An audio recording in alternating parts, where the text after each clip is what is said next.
Steven Universe Season 1 Episode 8, Serious Steven, is a reprise of Season 1 Episode 3, Cheeseburger Backpack, featuring Steven attempting a mission to a perilous and intriguing temple ruin, but being too playful to be fully useful. Though the setting is interesting, I don't really like this one because its plot is inferior to that of Cheeseburger Backpack.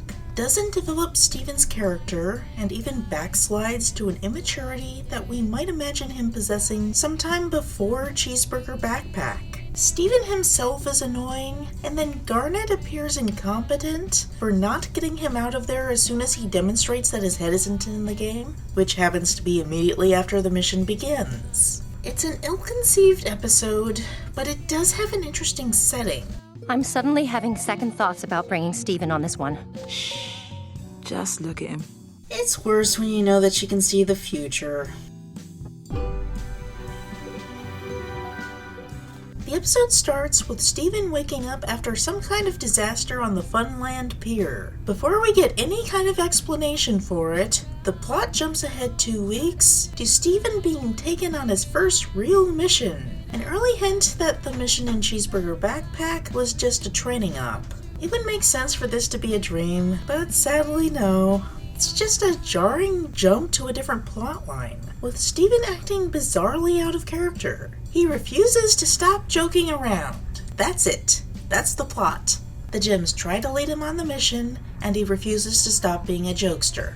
I don't even need to describe it in detail. Steven acts like a moron in this one. I don't like it.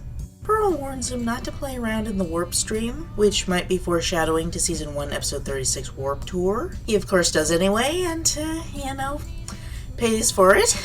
They exit in a strawberry field with swords stuck in it that Pearl describes as a battlefield, making the viewer wonder what the war was, and who fought it. They go to an upside-down pyramid that appears to be an enemy temple, though they leave it unexplained at this point. When Garnet opens the door, we see ceiling murals depicting Rose Quartz leading an army against Yellow Diamond, a major series antagonist, here represented as a god figure. Assuming the viewer remembers what Rose looks like, we can get the sense of this being an enemy temple, while the shape of the conflict still evades the viewer's grasp. Having watched the whole series, I will note that it looks like Rose is defending against Yellow Diamond throwing a diamond projection at her, similar to the power demonstrated by Steven in Season 6 Episode 18, Fragments. As for the murals on the walls, I think they represent a battle in-universe, but look a lot like levels from Super Mario Bros. Steven doesn't care about any of this and jokes around.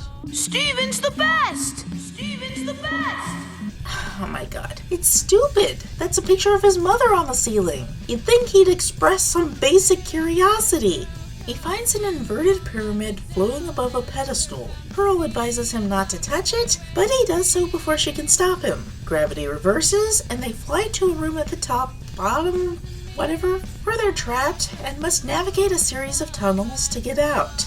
Here we get our first glimpse at a symbol representing the Great Diamond Authority, the main series antagonists. This triangle-centric version represents the current Great Diamond Authority with 3 living diamonds, white, yellow, and blue, with a small center triangle to mourn slain pink diamond. We won't see the symbol in color where its meaning can be discerned until the season finale, and here it's buried in triangle noise. The temple is covered in triangles, and it just doesn't stand out. Plus, the video game theme made a lot of people think that it was a reference to the Triforce from Legend of Zelda. The viewer must first have seen 3 seasons or so to fully understand the symbol. The episode is designed for rewatch value, which is unfortunate because Steven is so annoying that it loses that. Garnet takes Steven with her to explore a tunnel, but warns him to take it seriously. He proceeds to not take it seriously. They enter an Indiana Jones booby trap level. He screws it up.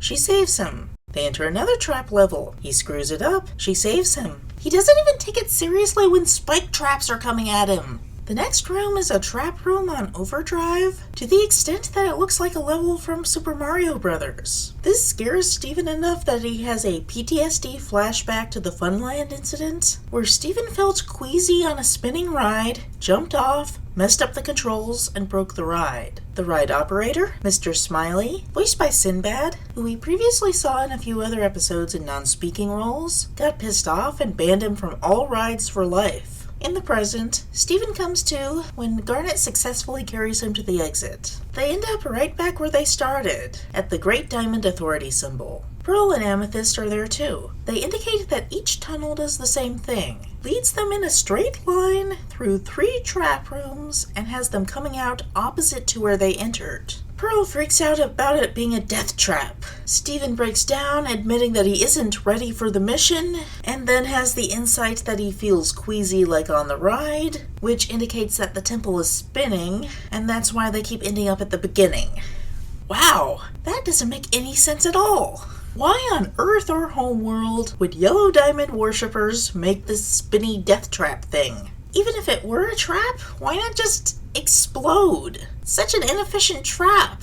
Garnet punches her way to the control room, where Steven redeems himself by repeating what he did at Funland, jumping on the control mechanism, an idol of Yellow Diamond, breaking said controls by pulling out a gem, and causing the temple to explode. Everyone is fine because of cartoon physics. Pearl bubbles the gem and sends it to storage. Similar to certain details in Season 1 Episode 4 Together Breakfast and Season 1 Episode 5 Frybo, the implications of this are creepy. Yellow Diamond essentially turned one of her followers into the temple automation, having zero ability to engage with the world, other than when trying to kill people. Even then, she can only move after they trigger the various traps. It's like something from Black Mirror. It seems like gems can't make technology work without enslaving people. It's horrifying, but no one focuses on the implications right now, when they can celebrate Steven doing a good job.